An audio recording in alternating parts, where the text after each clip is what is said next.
Welcome to day 7 of Journaling for Manifestations. I'm your guide, Maureen Dinkins, and today is day 7. Today should be Sunday. Now, every Sunday, the topic is going to be the same or similar. So today is looking to the week ahead. Now, yesterday we had what am I looking forward to? This is a little bit different. I want you to kind of plan out your week, all right?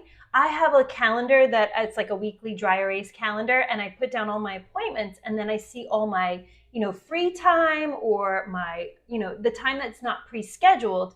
And there are some things I want to plan. Like, for example, I want to go to yoga 5 days this week, okay, from 8 to 6 a.m. And I put that on my schedule because that's how I want my week to go. I plan it, I put it in my head, and I decide that that's how it's going to be. Now, bumps in the roads happen and it may not happen, but that is the plan. And so when I set my intentions for the week, I want to stick to them. So maybe you have an intention for the week to speak kinder to yourself.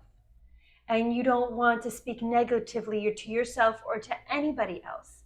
Put that on your calendar. Put that in the journal today. How do you want to be? How do you want to behave? And what do you want to accomplish this week?